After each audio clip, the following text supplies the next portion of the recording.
जगाच्या नकाशावर अनेक देश आहेत, मात्र त्या देशांची लोकसंख्या वेगवेगळी आहे. बरेचसे देश भूभागाने मोठे आहेत, मात्र त्यांची लोकसंख्या ही कमी आहे. आजचा विषय आहे आपला जनगणना. नमस्कार, मी मंगेश आणि व्हायरल वृत्त मध्ये आजचा विषय आहे भारताची 2026 ला होत आहे ती जनगणना. जनगणना म्हणजे भारतात राहणाऱ्या प्रत्येक व्यक्तीची सरकारी पद्धतीने घेतलेली संपूर्ण माहिती, त्यालाच आपण जनगणना म्हणतो. जनगणना आधारित ठरते ते तुमच्या लोकसंख्येवर, वयानुसार, तुमच्या लिंगानुसार, तुमच्या ठिकाणानुसार, तुमच्या शिक्षणानुसार आणि तुमच्या व्यवसायानुसार.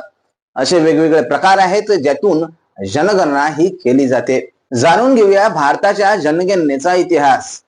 1881 ला संपूर्ण भारताची पहिल्यांदाच जनगणना करण्यात आली होती, जेव्हा ब्रिटिशकालीन सरकार होतं. त्यानंतर स्वातंत्र्यानंतर 1951 ला भारताची पहिली जनगणना झाली आणि संविधानानुसार भारताला दर 10 वर्षांनी जनगणना करण्याची त्यामध्ये तरतूद करण्यात आली. 1951, 1961, 1971, 1981, 1991, 2001 आणि 2011 अशा वेळेस भारताची जनगणना झालेली आहे.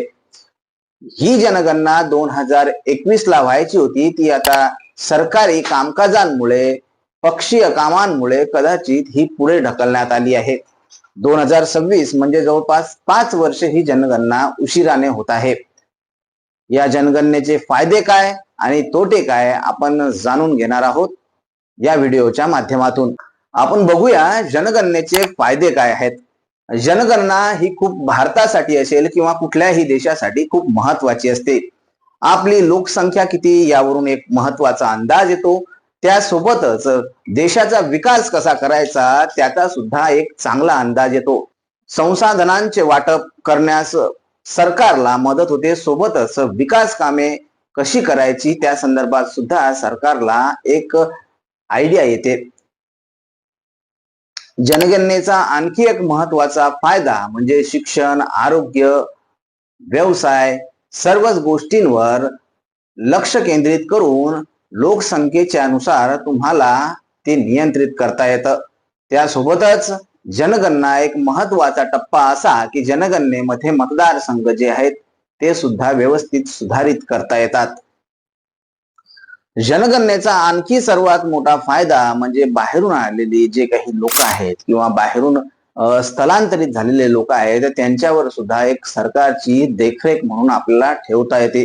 तो सुद्धा एक महत्वाचा घटक या लोकसंख्येचा सुद्धा आहे.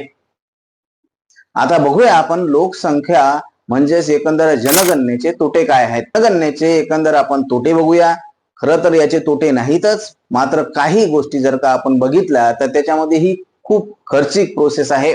यामध्ये मनुष्यबळ भरपूर लागतं. सोबतच जी माहिती मिळायची ती तंतोतंत मिळेल की नाही याची शाश्वती सुद्धा नसते. त्याची लोकसंख्या अव्याढव्यपणे वाढत आहे. त्यासोबतच बेरोजगारी सुद्धा तितक्याच मोठ्या प्रमाणात वाढत आहे. सरकारला सरकारी नोकऱ्या देणे अवघड जात आहे. त्यासोबतच भ्रष्टाचाराचे प्रमाण सुद्धा खूप वाढले आहे. यातच आपण जाणून घेऊया आतापर्यंत भारताची लोकसंख्या कशी होती. 2051 पासूनच्या जनगणनेनुसार आपण आकडा बघूया. 1951 पासूनचा आपण आकडा बघूया की भारताची लोकसंख्या तेव्हापासून किती होती आणि आज भारतामध्ये लोकसंख्या किती झालेली आहे. 1951 साली जेव्हा जनगणना झाली त्यावेळेस भारताची एकूण लोकसंख्या 36 कोटी होती. 61 साली ज्यावेळी जनगणना झाली त्यावेळेस भारताची लोकसंख्या 43 कोटी होती. त्या पुढची जनगणना 91 साली झाली आणि त्यावेळी भारताची लोकसंख्या होती तब्बल 84 कोटी. 2001 साली पुन्हा एकदा जनगणना झाली आणि लोकसंख्या झाली 102 कोटी. 2011 म्हणजे ही शेवटची जनगणना होती आणि आकडा गेलाय तो 122 कोटी पर्यंत. जागतिक दर्जाचा जर का विचार केला तर भारताची लोकसंख्या ही जागतिक दर्जात दुसऱ्या क्रमांकावर येते. पहिला क्रमांक चीनचा लागतो. मात्र येणाऱ्या लोकसंख्येत येणाऱ्या बाबींमध्ये 2026 ची जी काही जनगणना होते त्यावेळी भारताची लोकसंख्या चीनलाही मागे पाडणार असा अंदाज 100% पूर्ण लागत आहे.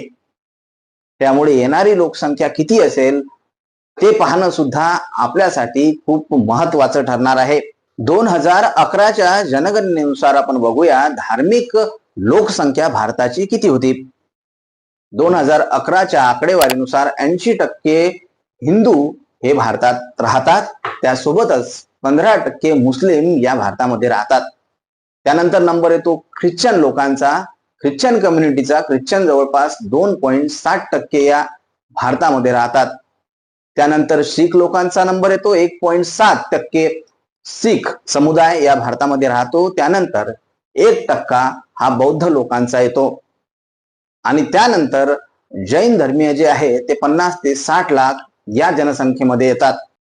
लोकसंख्येनुसार जर का धार्मिक विचार केला तर 97 कोटी हे हिंदूंची संख्या भारतामध्ये आहे.